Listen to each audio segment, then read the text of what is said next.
Bien, buenos días a todos. Entonces, comenzamos hoy día con nuestra clase para terminar de escribir lo que es XML, que es una de las aplicaciones importantes que tiene tema lenguaje y gramática de contexto libre. Vamos a prender esta cosa. Ya. Formato general de un archivo XML, que probablemente algunos de ustedes han jugado con HTML, que es pariente cercano del cuento, como ya habíamos discutido. La estructura básica es una serie de estructuras de la forma menor que, alguna rótulo, sobre y mayor que, cháchara, menor que, slash, rótulo, y mayor que. El, la idea es que básicamente el menor que, bla bla, mayor que, y el correspondiente menor que, slash, bla bla, mayor que, forman de alguna forma paréntesis, abre paréntesis, cierre paréntesis. Y la idea es que esos paréntesis en el fondo están eh, correctamente anidados.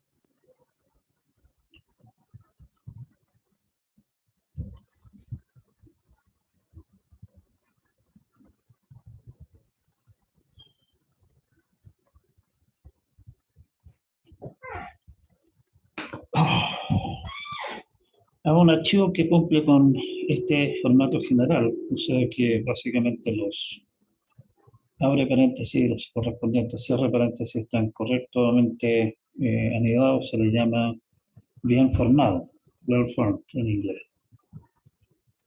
No es eso suficiente para que el archivo sea correcto, digamos, pero es un requisito eh, indispensable.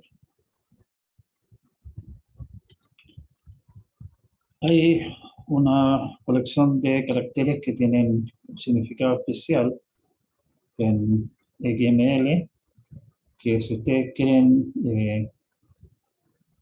utilizarlos como caracteres propiamente tales y no con su significado especial en un texto en alguna parte, hay que escribirlo de esta manera, ¿sí?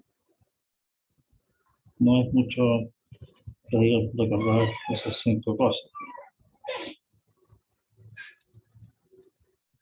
Eh, el tema de cuáles son los tags, los rótulos en el fondo, las marcas que se pueden usar en el documento y cómo deben usarse, cómo deben anidarse, si se pueden repetir, qué sé yo, toda esa clase de cosas, se define mediante lo que se conoce como un DTD, Document Type Definition, que en el fondo es la definición de tipo de documento. O sea,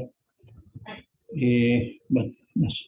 Ya vamos a ver qué cosa es eso.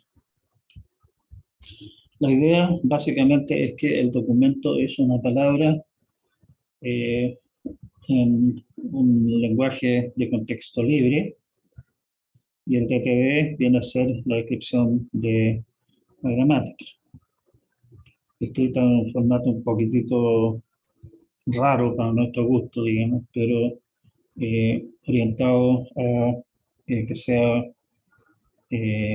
compacto y cómodo de escribir. Y un documento XML que esté bien formado, o sea, que los abre tag y cierra tag estén correctamente anidados y que además cumpla con el DTD que está declarado para el documento, se le llama válido. O sea, eso es un documento XML totalmente correcto. Para dar una idea de cómo funciona esta cosa, más o menos, vamos a eh, definir una nota, como podría enviársela a una persona, a un compañero o un amigo, lo vamos a describir en XML. Vamos a primeramente decir que, o sea, primeramente vienen algunas líneas que son básicamente burocracia. La primera línea, menor que sin interrogación, hasta sino otra relación mayor que básicamente, como ustedes ven, nos da información acerca de qué clase de documento se trata. Nos está diciendo que un documento en XML, la versión de XML que estamos utilizando, la versión 1.0. La idea de esto, como habíamos dicho, XML como fiel representante de CGML, la idea es que documentos de este tipo se puedan leer en 100 años más, cuando tal vez la versión de XML sea la versión 35. Entonces, al decir aquí, hoy estamos hablando de la versión XML 1.0, estamos indicando que cómo debe procesarse el resto. En coding estamos diciendo cómo vienen codificados los caracteres que vienen en el cuerpo de este mensaje. Nuevamente, la idea aquí es indicar, oiga, lo que viene a continuación es UTF-8, por favor, procéselo como tal. Podríamos utilizar alguna otra codificación de los caracteres, como, qué sé yo, ASCII o EBCDIC, o tal vez otro, en algunas de las codificaciones cirílicas, qué sé yo. Esto también nuevamente para que quien se encuentre con este documento pueda hacer sentido de lo que está leyendo. La siguiente línea que comienza con menor que signo de exclamación. En el fondo esta es una indicación al sistema. Estamos diciendo que este es un documento de tipo Node. System Node.dtd básicamente le está diciendo, oiga, la descripción de cuál es el formato de esta cosa, lo va a encontrar en el archivo node.dtd en este sistema, en este computador. Y como ustedes ven, la nota en sí comienza y termina con abrir y cerrar Node. Tiene un to, a quien va dirigido, se cierra el to. Tiene un from, de quien se cierra el from. Tiene un encabezado, heading, se cierra el encabezado, y el cuerpo, body, se cierra con body. ¿Sí? Eso. Y ahí básicamente estamos representando entonces un mensaje que dice que viene de Bob, que va a Yanni, y que tiene como título recordatorio, y que el contenido del mensaje es: ya no hacen falta este fin de semana. Obviamente esta misma estructura podríamos utilizarla para representar mensajes entre otros pares de personas, con otros encabezados, con otros cuerpos a gusto. Esa es precisamente la idea. El DTD que estaríamos usando para esto es el siguiente. Doctype Node, corchete, digamos, cierre corchete, básicamente contiene lo que nosotros llamaríamos la gramática. Y cada uno de estos menor que signo de exclamación element, mayor que contiene la producción para un no terminal, digamos, o las producciones para un no terminal.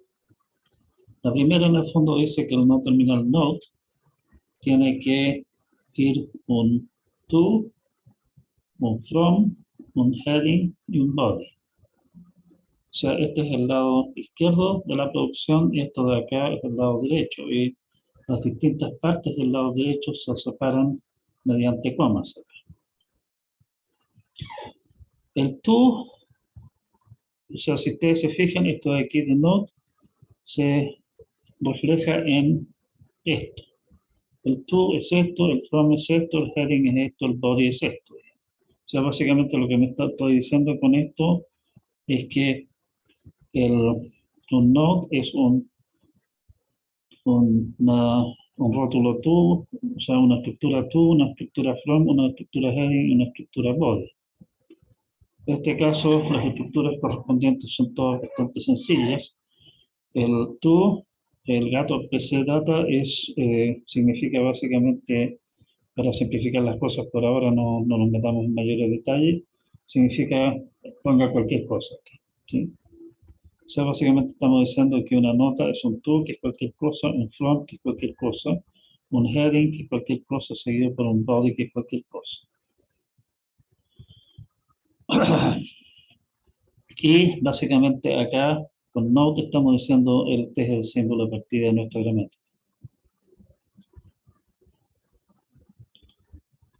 La misma nota podríamos también escribirla incluyendo el DTD en el documento mismo, con lo cual obviamente ese DTD no es para este documento y no se puede reutilizar para otros, como puede hacerse si es que es un archivo externo, digamos, pero si es que es alguna cosa que ustedes quieran utilizar una sola vez, ¿por qué no?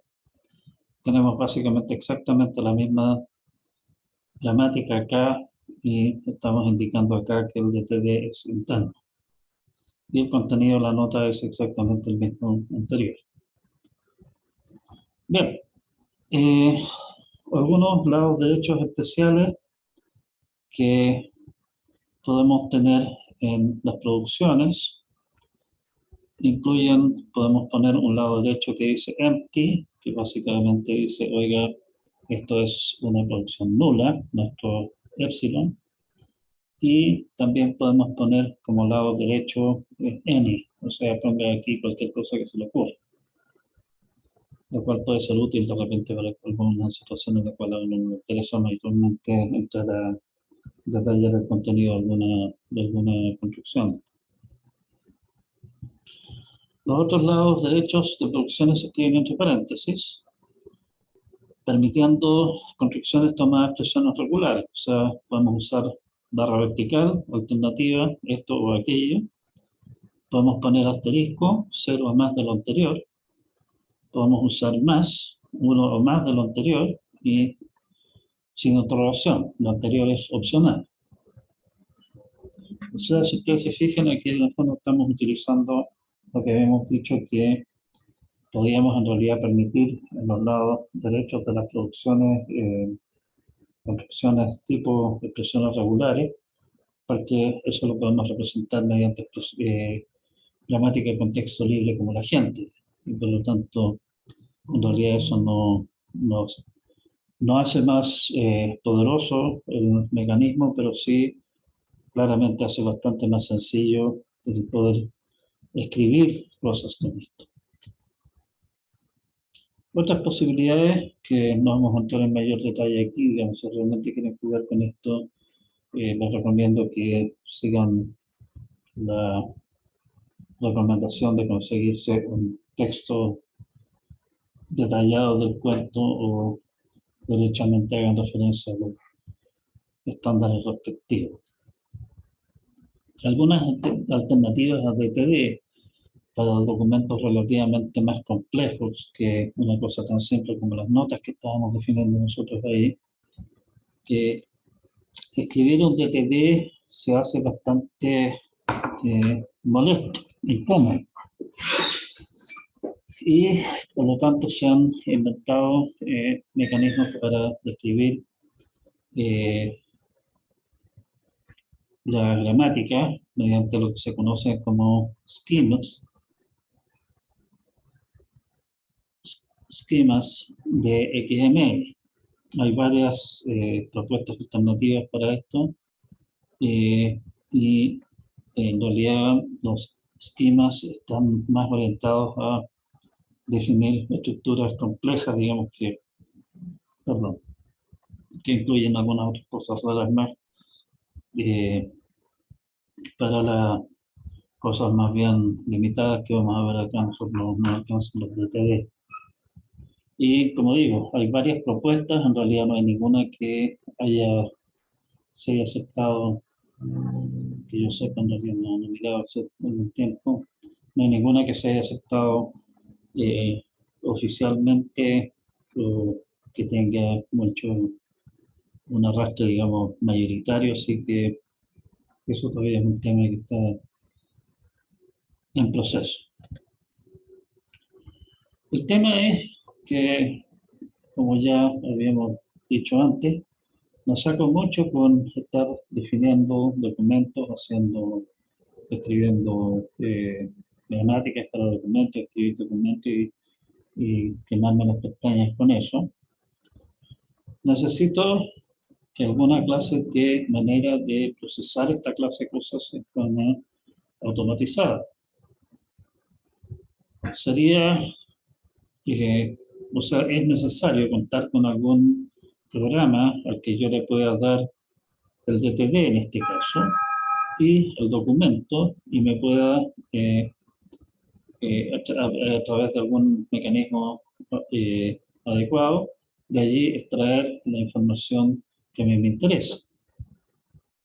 Supongan ustedes que yo tengo una gigantesca colección de notes, como las que estábamos comentando antes, y en realidad de esas cosas a mí me interesa, por ejemplo, extraer todas aquellas que fueron enviadas desde alguna persona en particular, o que fueron enviadas a alguna persona en particular, o todas aquellas en las cuales en el heading aparezca alguna palabra, algún título específico. ¿Sí? Esa es precisamente la idea de XML, de poder estructurar los datos, almacenarlos y a través de, como la estructura está definida, permitir hacer esa clase de procesamiento que no estaba necesariamente pensado en el momento en que se definió la estructura o que se escribió el documento correspondiente. Ese es precisamente el punto. O sea, probablemente más adelante en su carrera ustedes se van a encontrar con que les van a hablar de bases de datos y otras cosas más, pero una base de datos, por ejemplo, supone que ustedes organizan los datos explícitamente para el uso que se le quiere dar. ¿Sí? Acá la idea es poder representar datos cualquiera, digamos así, más o menos cualquiera, y tener todavía la posibilidad de traer de ahí información. Bueno, para hacer esa clase de cosas, como XML es bastante popular, hay una serie, hay varias API para manejar XML. Una API, para aquellos que no se han encontrado todavía con el término, una API es una Application Programming Interface, una interfaz para programar aplicaciones en el fondo, que básicamente es una colección de funciones y posiblemente variables y definiciones de datos y qué sé yo, básicamente generalmente eh, ofrecido en la forma de una biblioteca a la que ustedes puedan llamar para efectuar ciertas tareas con el formato, o sea, con los objetos que esa API maneja. ¿Sí? Bueno, eso. En el caso de XML hay varias API alternativas que no se puede decir, oiga, esta es mejor que esta otra, en realidad son complementarias, tienen orientaciones y objetivos diferentes, no apuntan a lo mismo. La más sencilla de todas esas es la Simple API for XML, que se abrevia SAX, S-A-X. Una de las gracias de las API de XML es que esas API en general fueron diseñadas con la idea de poder ser utilizadas desde distintos lenguajes de programación. O sea, ustedes se van a encontrar con versiones de SAX para C, o para C++, o para Python, o para, capaz que hay alguna en Fortran también, no me extrañaría. En realidad, lo de Simple es más bien, bueno, podríamos llamarlo realmente demasiado ingenuo, porque básicamente lo único que hace Sachs al leer un documento es verificar que el documento esté bien formado. O sea, es que se los abre paréntesis, se cierra. Eso es todo lo que verifican. No, no verifica la adherencia de ningún DTD. Obviamente, como habíamos dicho, que el documento esté bien formado es un requisito para que sea correcto. Y si el documento es válido, obviamente funciona esto y podemos extraer del documento un montón de información bajo el supuesto de que el documento realmente está bien construido, o sea, vale.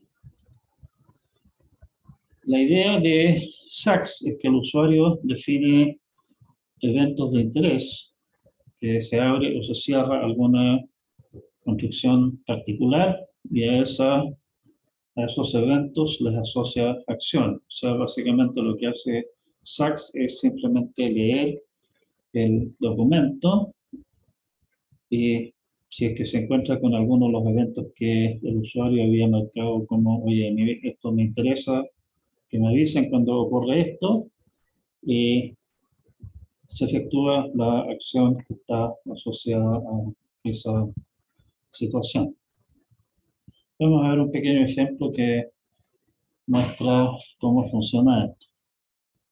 Esto es bastante rápido, es simple de ofrecerlo, porque básicamente lo único que tiene que hacer es ver las marcas de abre y cierre y no preocuparse de ninguna otra cosa más.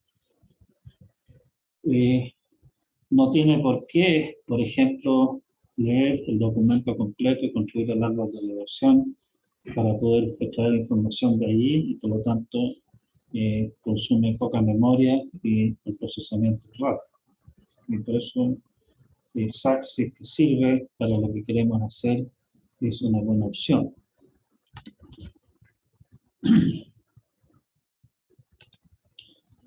El otro contenedor, digamos, más importante que hay es lo que se conoce como Document Object Model, DOM. Básicamente lo que hace DOM es representar el documento como un árbol de relación, básicamente en memoria. Y lo que hace entonces el programa es, lo que hace DOM, la API, es permitir navegar ese árbol. Está claro que esto requiere mucho más procesamiento y requiere guardar el documento completo en memoria. Lo que hoy día no es tan terrible cuando estamos contando con memorias en gigas. Antes habría sido perfectamente impensable.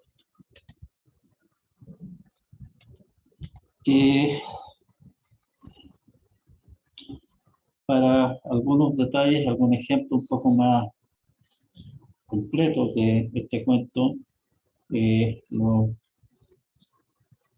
lo refiero al apunte, donde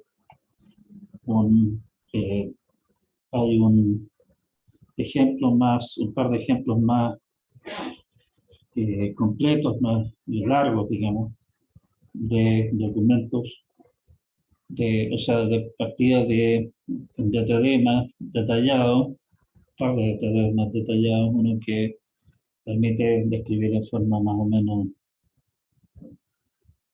mostrar cómo podríamos describir computadores, por ejemplo, ¿sí? Y otro que describe películas y un par de programitas que procesan esa clase de cosas que tocan Python. Deberían agregar tal vez un programita en C para hacer lo mismo, para contraste. ¿Sí? Bien, un resumen rápido de qué es lo que es XML, que es bastante común que a uno le digan, oiga, XML sirve para describir la semántica del documento, qué es lo que significan las cosas y qué sé yo. Eso en realidad es falso. Lo que hace XML es una gramática de contexto libre y por lo tanto lo único que puede hacer es dar una estructura sintáctica. O sea, puede decir que es legal, por ejemplo, para ir al ejemplo de nuestra nota, digamos, que una nota tiene que tener un from, un to, y un heading y un body. No nos dice para nada qué es lo que significan esas cosas. En realidad, si ustedes se fijan también en nuestro DTD, ni siquiera damos ningún detalle de qué clase de cosas es un from, o qué cosa es un body. Podría ser cualquier cosa, pero en C. ¿Sí? No da ninguna idea de eso. Claro, uno lee el DTD y dice, from. O sea, uno lee el DTD y dice, una nota. O sea, esto se trata de alguna clase de, por ejemplo, memory, una comunicación a una persona. Dice un from, esto debe ser quien está enviando el mensaje, y así sucesivamente. Pero perfectamente nosotros podríamos haber cambiado ese DTD para que esas distintas piezas se llamen, qué sé yo, A, B, C, D, y está claro que no queda para nada especificado ningún significado, entre comillas, del documento. ¿Sí? El significado en realidad está establecido en forma externa de alguna manera. Puede aprovecharse, obviamente, el ponerle nombre a las cosas para tratar de dar una indicación de qué clase de cosas se supone que sea cada pieza, pero eso en realidad no da de nadie. Cuidado con eso, o sea, como muchas partes de nuestras tecnologías, particularmente tecnologías informáticas, que suelen ser bastante complicadas, fuera del alcance del común de los mortales, suelen venderse pomadas, se suelen ofrecer cosas que en realidad nunca fueron. O sea, por ejemplo, que XML refleja el significado del documento, cosas así. Parte de su tarea como profesionales, como ingenieros, es no analizar esta clase de afirmaciones, ver qué tanto de verdad hay en ellas y actuar en consecuencia. No tragarse el cuento porque suena bonito, no creer cuentos porque alguien lo dice y sabe decirlo en forma convincente. Precisamente, y eso es en toda clase de ámbitos, una de las características fundamentales de todo buen estafador o charlatán es hablar bonito y convencer a la gente con palabrerío. Hay que siempre mirar qué es lo que hay detrás, que si lo que está diciendo tiene o no tiene sentido. Bien, ¿qué es lo que hicimos? Fue dar una rápida mirada a qué es lo que es markup en general, lo cual XML, vimos lo que es el Markdown, por ejemplo, en Wiki, en Git. Vemos que LaTeX, que ustedes a esta altura del partido odian con todo su corazón, es una forma de markup también. Describimos rápidamente SGML, que SGML es una manera de un esquema mediante el cual se pueden describir MLs, MLs específicos que se definen mediante SGML, son HTML, el que se usa para web, y el XML que estamos nosotros discutiendo acá, que es bastante usado para procesamiento de datos. Está bien íntimamente relacionado con web también. La idea de esto era poder describir toda clase de cosas y poder transmitirlas a través de web en forma cuerda, digamos. Y XML se usa hoy día bastante para enviar documentos estructurados, por ejemplo, entre empresas, para dar lugar a todo lo que es B2B, business to business, o sea, en vez de estar enviando un papel, digamos, pidiendo cotización para X cosas, yo le puedo mandar un documento en XML a la empresa en el formato que hayamos acordado, para que ellos me lo envíen de vuelta en XML también, un documento que corresponda a la propuesta, digamos, los precios propuestos, la propuesta que ellos me están haciendo. Yo podría entonces enviar también de vuelta un documento en XML, aceptando eso y hacer una orden de compra, y me mandan de vuelta la factura en XML, etc. ¿Sí? Eso es XML hoy día. Esa es la utilización de XML y, como dijimos también, es XML. La intención de esto es que esto sea un formato universal, que no se pierda, digamos, y que podamos con esto representar una variedad enorme de datos diferentes. Distinguimos entre documentos bien formados y documentos válidos. Hablamos de las APIs que existen para trabajar con XML, que incluyen a SAX y DOM. Y en realidad me faltó ahí entre medio el hablar de los DTD, esas cosas.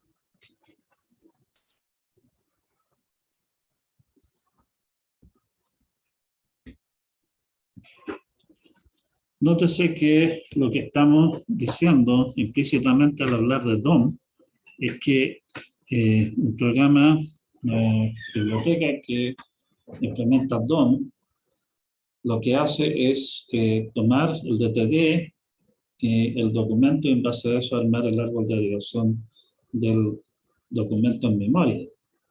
Y después permitir navegar en él. ¿Sí? Ahí tenemos, en el fondo hay una aplicación ahí de todo lo que es,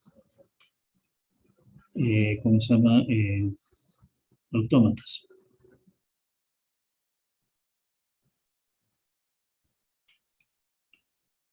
Los autómatas de JFlap. En realidad no me puse a mirar en qué estaban almacenados los documentos. Buen punto.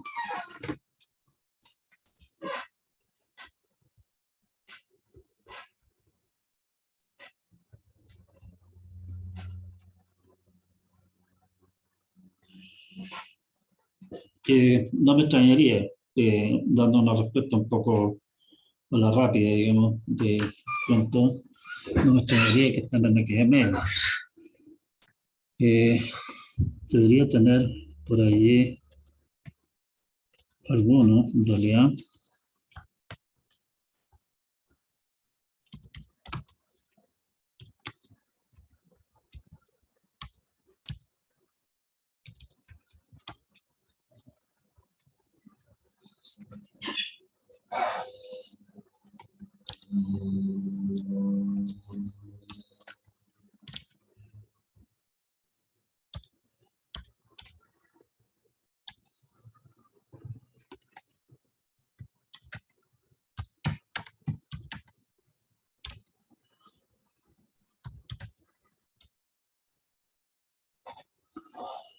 Bueno.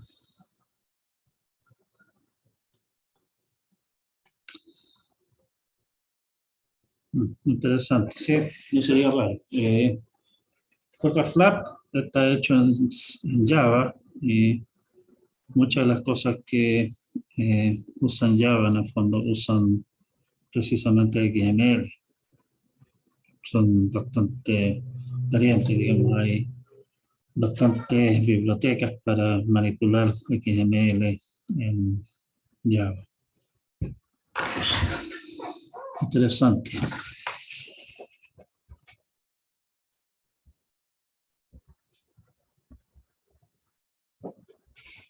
Gracias por el aporte ese. Interesante punto.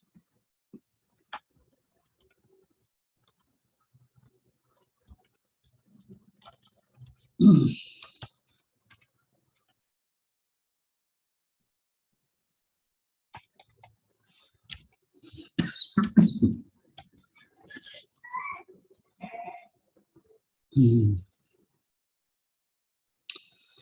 vamos a saltar en honor al tiempo medio tarde.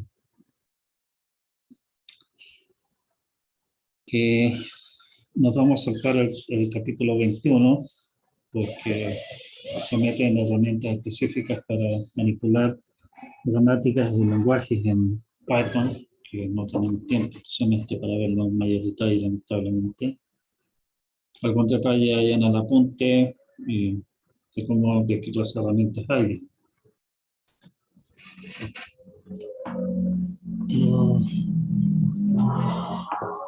Cerramos entonces el tema de, ¿cómo se llama?, de autómata finito, autómata de stack, de pila, gramática, lenguajes regulares, expresiones regulares y todas esas cosas.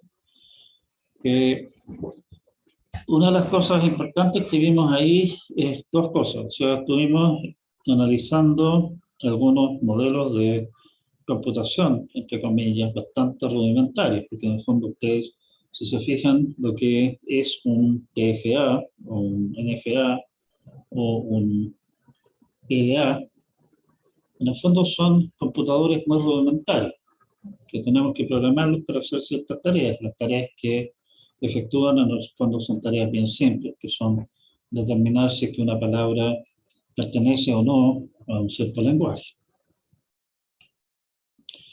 Vimos algunas otras maneras alternativas de representar los lenguajes que nos interesan, maneras alternativas de hacer las cosas que resultan más, resultan más cómodas desde el punto de vista humano del usuario. Y los autómatas en realidad resultan más cómodos para el computador. Es súper sencillo simular, por ejemplo, un DFA en el computador. Vimos que esos modelos de computación, que mirando hacia atrás en realidad era bastante obvio, tienen restricciones. O sea, hay ciertas cosas que un DFA no puede hacer. Hay ciertas cosas que un PDA no puede hacer. ¿Sí?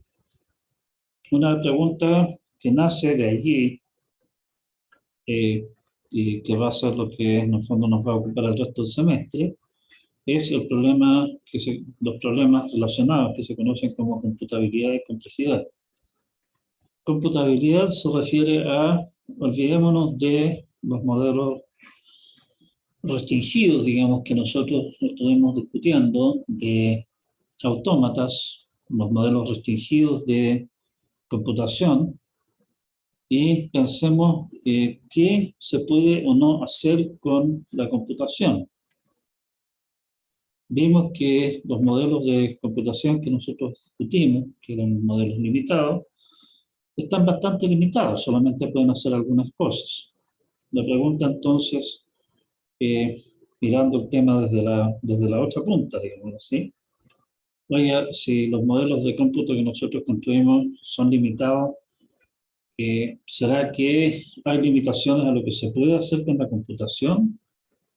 Esa es una pregunta. Y otra pregunta, de alguna manera relacionada a la anterior, es ¿qué significa hacer computación? ¿Cómo lo puedo describir esto en forma matemática precisa? Bueno, si es que no puedo describir en forma matemática precisa qué es lo que entiendo yo por hacer computación, obviamente jamás voy a poder responder la pregunta de qué puede o no puede hacer eso. Así que ahí tenemos un par de preguntas relativamente obvias frente a nosotros.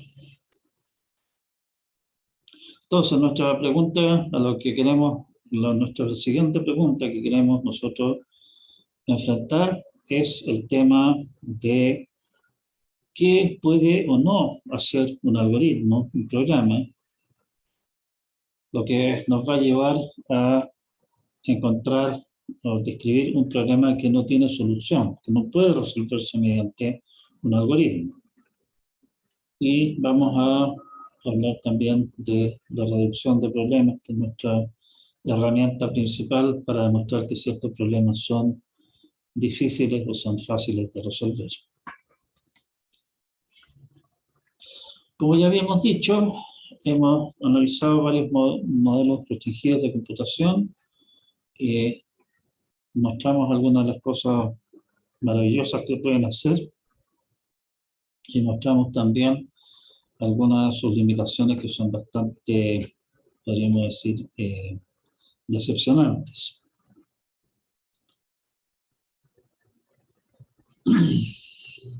Nos interesa, en primera instancia, ver qué se puede hacer en principio. O sea, los algoritmos que nosotros podamos estar describiendo puede que no sean para nada algoritmos razonables de llevar a la práctica. Alguien ha hablado por ahí de algoritmos galácticos, que son algoritmos que, suponiendo las máquinas más rápidas que nosotros contamos hoy día, construidos con todo el material de una galaxia, igual se demorarían miles de millones de años en resolver el problema. ¿Sí? Esa clase de algoritmo, si es que tiene solución al problema, para nosotros significa que el problema tiene solución. Desde el punto de vista concreto, práctico, obviamente un problema que tiene una solución de ese tipo no tiene ningún sentido, o sea, eso no es una solución práctica. Nos interesa acá la teoría, qué se puede hacer sin considerar restricciones de tiempo de ejecución, sin considerar restricciones posibles que pueden haber respecto de espacio de memoria u otros recursos necesarios. Más adelante, cuando hablemos del tema de complejidad, ahí nos vamos a fijar en qué podemos hacer poniendo alguna clase de límites más razonables que tómese todo el tiempo que se le ocurra, aunque sean miles de millones de años. Por ahora vamos a utilizar un modelo de computación bastante idealizado. Vamos a utilizar como manera de expresar qué es lo que es un algoritmo, qué es lo que es un programa. Vamos a suponer que nuestros programas son programas escritos en C, pero en un C bien particular, un C que en realidad no existe en ninguna parte del mundo. Si ustedes recuerdan sus, ¿cómo se llama? Sus peleas con C, posiblemente ustedes no se encontraron con esa clase de cosas, pero se lo van a explicar en algún momento. En C existen variables que son int, que en el fondo la idea de una variable int es que representa un número entero. Pero, como ustedes bien saben, o debieran saber, si no lo saben, esos int tienen limitaciones. O sea, ahí pueden guardar enteros, pero el tamaño máximo y mínimo del entero que se puede almacenar en una variable int en C es, bueno, limitado. En el caso de computadores de 32 bits, que eran los populares hace un par de años atrás, el número máximo, el entero máximo que ustedes podían guardar era algo así como 2.000 millones. Es grande, claro, para la mayor parte de los usos tradicionales diarios, digamos, que uno le da las cosas, un entero de 2.000 millones es gigantesco y no usamos enteros de esos tamaños, así que podemos hacer como que realmente nuestro programa trabaja con números enteros. Pero en realidad sí hay enteros que son mayores que 2.000 millones, y eso no los podemos representar en C. Así que la primera simplificación a C que vamos a hacer es que si tenemos una variable que es un int, ese int en realidad es un entero de verdad, o sea, no tiene límites. Vamos a suponer que hay punteros, si es que los necesitamos, caracteres, a gusto, si a usted le gusta poner una letra delta, póngale la letra delta, no se venga a complicar acá de que se están solamente las letras del alfabeto inglés, ¿sí? No vamos a suponer de que nuestros programas tienen límite de memoria, que era un programa que ocupa 400 gigas de memoria, ocupe 400 gigas de memoria, no se haga problema, ¿sí? O sea, en el fondo vamos a suponer programas C sin esas limitaciones. Para no meternos en lío, vamos a suponer de que nuestro C no tiene números reales, o sea, no hay float ni double, ni ninguna cosa de ese tipo.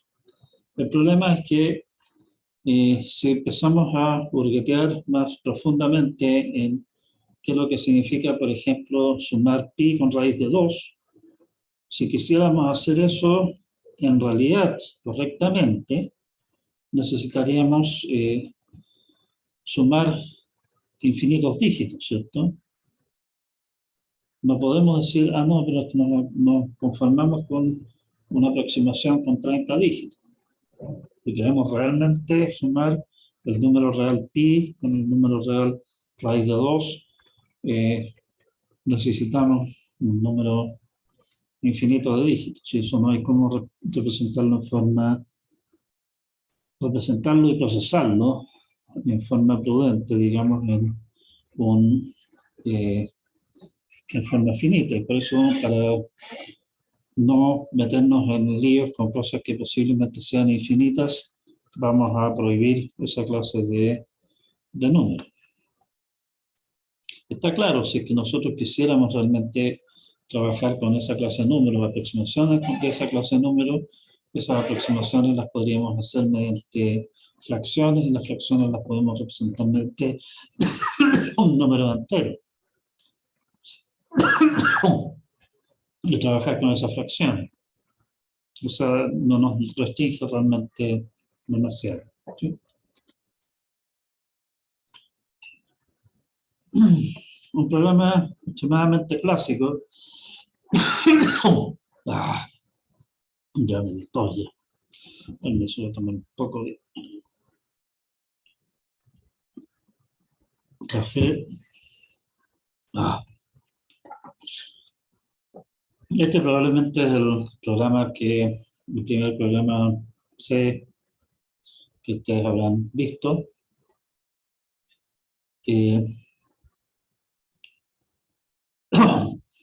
Dice include stdio.h, en el fondo estamos incluyendo todas las declaraciones y definiciones necesarias para entrar y salida estándar, en particular printf. Está la función main y lo único que hace es escribir hola mundo. Fácil, simple, directo. Bien, tenemos un programita que escribe hola mundo. Supónganse ustedes ahora que yo les doy un programa escrito en nuestro C, entre comillas, y les hago la simple pregunta. Este lindo programa que yo le estoy pasando, si ustedes lo echan a andar, ¿escribió hola mundo o no? Parece ser una pregunta bastante trivial. O sea, ustedes miran este programa de aquí y dicen, claro, esta cuestión escribió hola mundo, obvio. ¿Cómo va a ser cómo va a ser más difícil responder esa pregunta para algún programa distinto? Pero resulta que esa supuesta respuesta trivial en un programa obvio no es para nada trivial. Y con esto vamos a llegar, y por favor ahora pongan atención a esto, revisen lo que vamos a discutir acá. Esto de aquí es lejos de trivial y lo que vamos a decir, lo que vamos a hacer no es tan fácil de entender, así que les recomiendo, sí, como esto es central, denle un par de vueltas y Asegúrense de entender qué es lo que estamos demostrando. Vamos a demostrar que es imposible resolver Holamundo. O sea, el problema Holamundo en concreto es, dado un programa, un cierto conjunto de datos de entrada, este programa, al correr con estos datos de entrada, escribe Holamundo sí o no.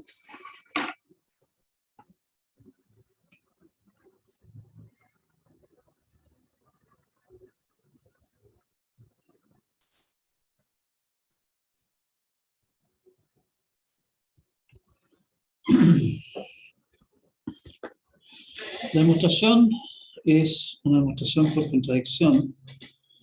Debe estar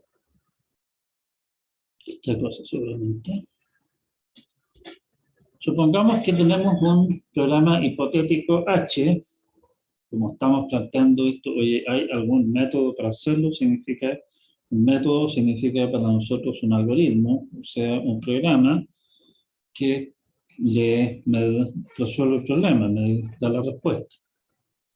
Supongamos entonces que hay un programa al que vamos a llamar H, por hipotético, que resuelve el problema Holamundo. O pueden suponer que le llamamos H por Holamundo.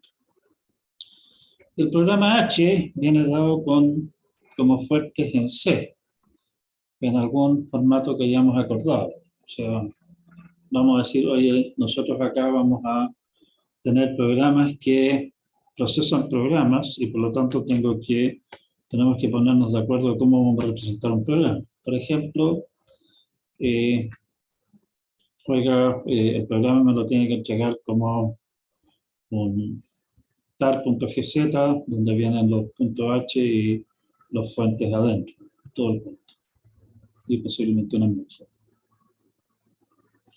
Y ese programa H, como es un programa, lo podemos suponer que nos lo dan en ese formato y a su vez ese programa H procesa programas escritos en ese formato.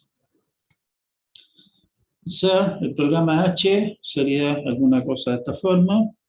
Al programa H le entregamos un programa, le entregamos un conjunto de datos con los cuales se ejecuta este programa y el programa H procesa ese programa, procesa esos datos y me dice finalmente, sí, señor, si usted ejecuta este lindo programa con estos datos, te va a escribir Holamundo.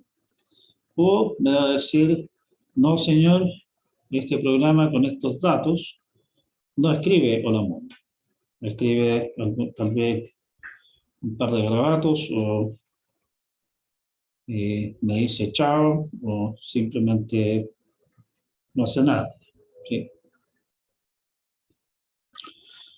Bueno, en realidad se me estaba pasando una cosa adicional. Estamos suponiendo que nuestros programas C simplemente leen un archivo de texto, la entrada, digamos, y escriben en la salida. No tienen interfaz gráfica ni ninguna de esas otras cachirulos que están tan de moda hoy día. Obviamente nosotros podríamos agregar esa clase de cosas, pero significa solamente complicarnos la existencia.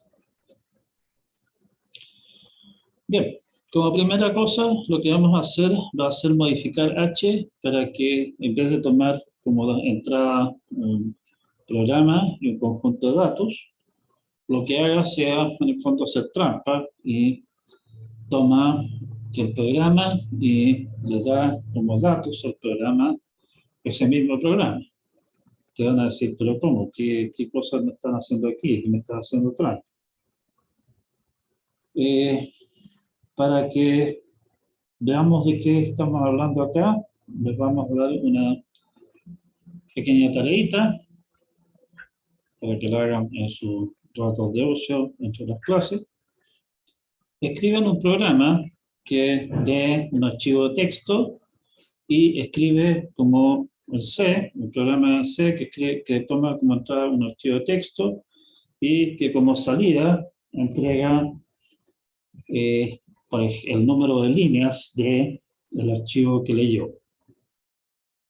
¿Estamos? Bien, tienen listo su programa en C Y ahora ustedes podrían hacer que ese programa en C, ustedes lo compilan y lo ejecutan sobre, qué sé yo, algún texto que tienen tirado por ahí. Y en particular, obviamente lo pueden ejecutar sobre el mismo programa C que ustedes escribieron, porque ese simplemente es un archivo de texto, ¿no? Así que en realidad, esto que estamos hablando de que el programa tome al programa mismo como datos, no es tan descabellado. Claro, la mayor parte de las veces, si es que ustedes toman un programa y hacen que ese programa intente procesar al programa como datos, el resultado va a ser alguna clase de desastre. O sea, seguramente si ustedes tratan de ejecutar, qué sé yo, no sé, por Word, le dan como archivo a procesar el mismo programa Word, el resultado lo más probable es que el cuento se caiga o se niegue a hacer algo. Pero eso no quiere decir que un programa no pueda procesar, pueda procesarse a sí mismo.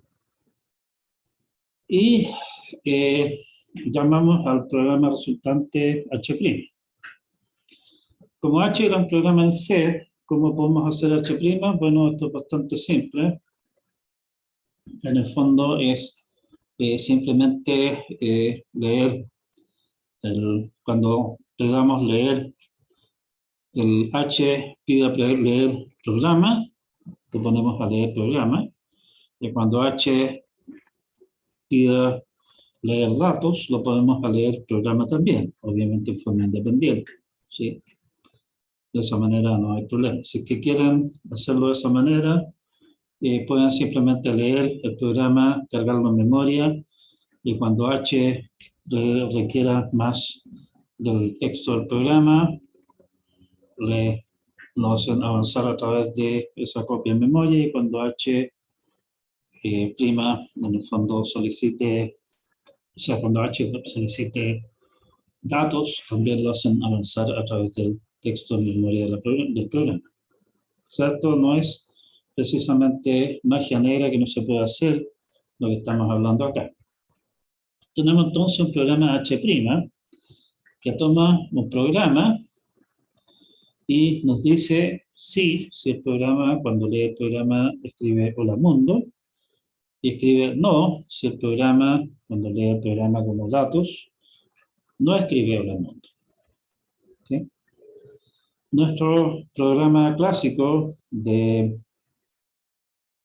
que vimos al principio, el programa hola mundo, si hacemos a ese programa leer como datos de entrada, que no lee ni una cosa, el texto de ese mismo programa claramente igual va a escribir hola mundo, así que si alimentamos H' con nuestro programa clásico de hola mundo, va a decir que sí.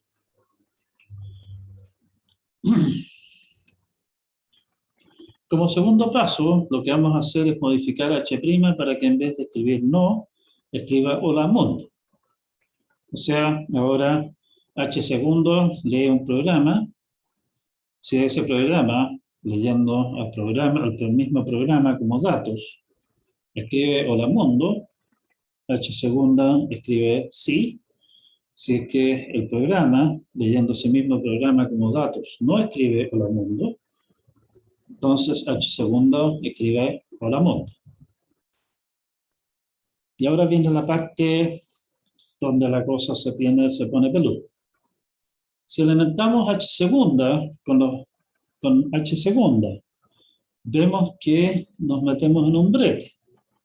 El resultado resulta ser inconsistente. Si es que H segunda con datos H segunda escribe sí, quiere decir que H segunda con H segunda como datos escribe hola mundo, pero está escribiendo sí. Eso está mal, o sea, no puede ser, eso es incorrecto, ¿no? Por el otro lado, si H segunda con datos H segunda escribe hola mundo, debiera escribir sí, pero en ese caso escribe hola mundo.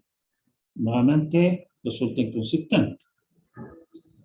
Pero resulta que a H segunda le estamos dando solamente dos opciones. Le estamos dando la opción de, oiga, termina su ejecución y me dice sí, o termina su ejecución y me dice hola mundo. Pero los dos casos nos llevan a una contradicción, nos llevan a cosas que no son, que no es consistente.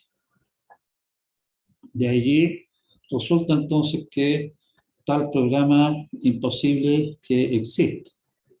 No puede existir un programa H segunda, porque si existiera, haría lo contrario de lo que dice que hace. Y esa clase de cosas espero que no exista. Pero, ¿de dónde salió H segunda? H segunda salió de hacer modificaciones que son bastante razonables de hacer.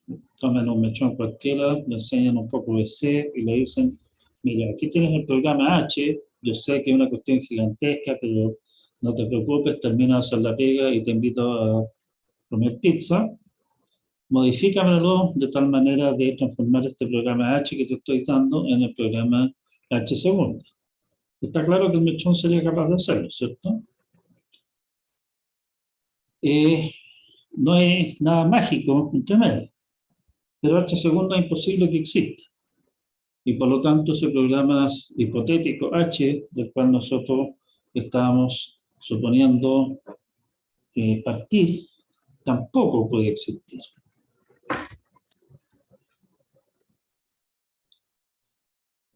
Ese es un primer problema que nos encontramos con que no tiene solución. O sea, es imposible construir un algoritmo, un programa en C, como estamos planteando los algoritmos acá nosotros hoy día, que nos resuelva este problema. Vamos a ver que hay una serie de otros problemas más con los que uno lidió cuando estaba aprendiendo a programar una estructura de datos, que son bastante razonables de considerar, tampoco tienen solución. El problema es que tomar cada uno de esos problemas y partir haciendo toda la demostración desde cero, en general es bastante tedioso, es harta pega, no es sencillo, digamos, y es una lata. Para evitarse ese tema, vamos a utilizar generalmente lo que se conoce como reducción de problemas. La reducción de problemas se refiere a tomar un problema en un cierto ámbito y transformarlo en un problema en un ámbito distinto que nosotros, en general, la idea es si sabemos resolverlo. Es la clase de cosas que ustedes hicieron, por ejemplo, en física, ¿sí? Cuando les dicen, mire, se lanza una pelota en dirección vertical y la pregunta es cuánto tiempo se demora la pelota en llegar de vuelta a la Tierra, ¿sí? Ustedes toman ese problema, que es un problema en el ámbito de la física, eso utilizando los conceptos de la física, qué sé yo, lo terminan transformando en una ecuación, una serie de ecuaciones, y nos salimos de la física y llevamos nuestro problema físico a un problema ahora matemático. Resolvemos ese problema matemático, resolvemos las ecuaciones del caso para determinar cuánto tiempo se demora la pelota en llegar de vuelta al suelo, y la respuesta que obtenemos es un número, y ese número lo llevamos de vuelta al ámbito de la física, decimos, bajo estas condiciones, la pelota se demora 3 segundos en volver a caer al suelo, ¿sí? A esa acción, a esa manera de enfrentar problemas se le llama reducir el problema físico, en este caso, a un problema matemático, finalmente un problema en álgebra, ¿sí? Y estamos reduciendo el problema, se le llama reducción en el fondo porque de alguna manera tomamos un problema difícil y lo hacemos más fácil, lo achicamos, es un poco por eso se le llama reducción.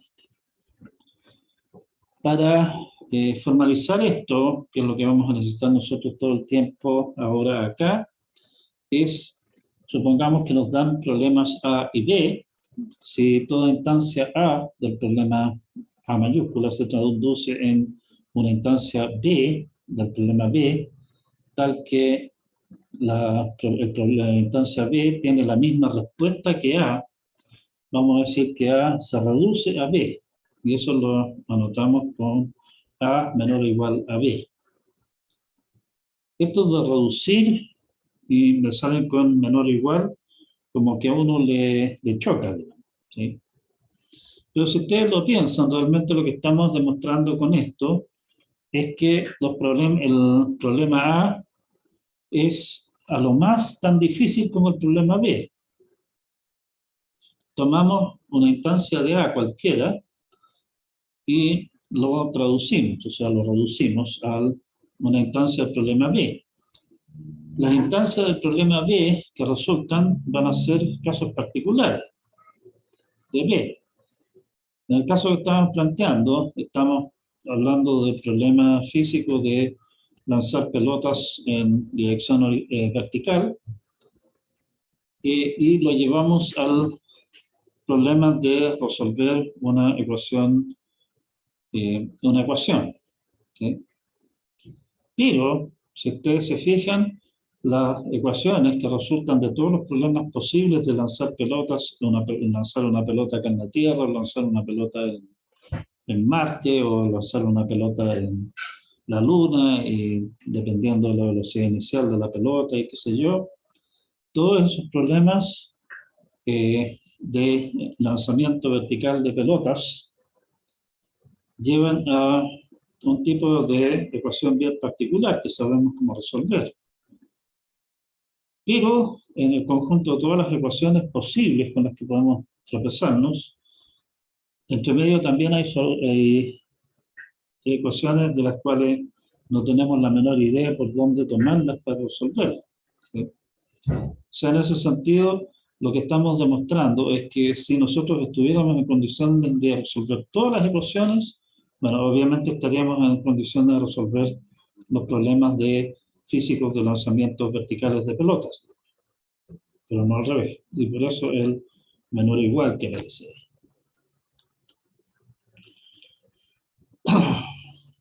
Uso de reducciones. En general nosotros usamos reducciones para decir quiero resolver el problema de lanzar pelotas verticalmente. Lo llevo a un ámbito de otros problemas que yo sé cómo resolver y con eso tengo la solución. Nosotros en realidad vamos a dar vuelta a este cuento. En particular, lo queremos utilizar para demostrar que ciertos problemas no pueden resolverse. Si sabemos que el problema A es imposible resolver y A se reduce a B, con lo cual estamos, como estábamos diciendo un poco informalmente antes, el problema A es más fácil que el problema B, está claro que el problema B tampoco tiene caso. Y eso coincide con nuestra interpretación intuitiva de A, a lo más tan difícil como B. Bien, estamos con esto casi en la hora, así que vamos a quedar hasta acá por hoy día. Por favor, revisen y asegúrense de entender bien nuestra demostración de que el problema Hola-Mundo no tiene solución, y entender bien también el concepto de reducción y qué es lo que significa. Vamos a estar trabajando con esta clase de cosas en forma continua de ahora en adelante, así que es importante asegurarse de tener esto bien fijo en la cabezota. Bien, si es que no hay más comentarios, como parece no haberlos, quedamos hasta acá por hoy día. Nos vemos el día el día martes. Este fin de semana nos toca ir a ejercer nuestro derecho de votar. Así que háganlo, voten a conciencia y nos vemos el día martes. Cuídense, descansen y aprovechen bien el fin de semana. Nos vemos. Chao. Chao, profe. Chao, profe. Chao, profe.